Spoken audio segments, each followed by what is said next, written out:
ولعة، شوف مين من صحابك هيغدر بيك. احنا جايين نهدي النفوس، هنولع القعدة. مين فيكو هيلبس الحكم؟ هو ده شعار اللعبة، ولعة. شرح لعبة ولعة. مبدئيا لعبة ولعة بتتلعب بخمس أشخاص أو أكتر، الأفضل كل ما يكون عدد كبير بتكون أحسن. بتيجي 108 سؤال، 108 حكم، 8 أسئلة حظ أو 8 كروت حظ.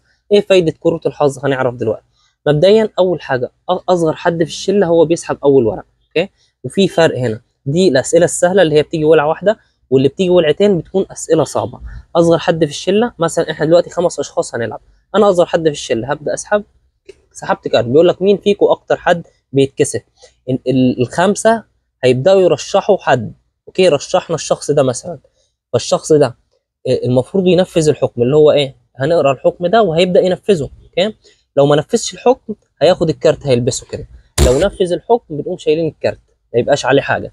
دلوقتي ما نفذش الحكم هياخد الكارت. اوكي. بعد كده هو يبدا يسحب كارت، هيبدا الشخص ده هيسحب كارت دلوقتي، اهو سحب كارت.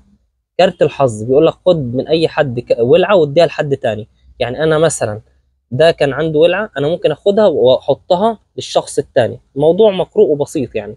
تمام، دي كروت الحظ. في دلوقتي مثلا سحب كارت تاني، سحب الكارت ده بيقول لك ايه، مين فيكم عنده فوبيا غريبه؟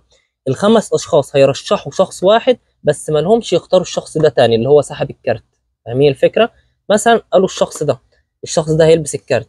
لو ما جاوبش على السؤال، لو جاوب هيقوم بعد الكارت. مثلا جاوب وبعد الكارت هيسحب هو ورقه.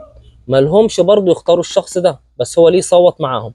نفس الفكره لحد اخر 3 اشخاص او اخر شخصين مثلا، هم اللي بيفضلوا. ده كان معاه مثلا ولعتين.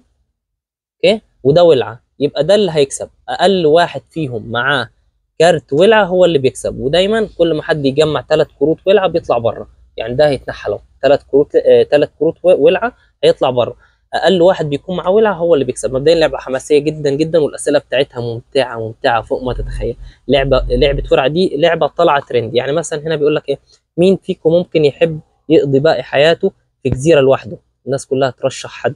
مين فيكم برطمان جدعان، برطمان جدعنة الشله؟ كلها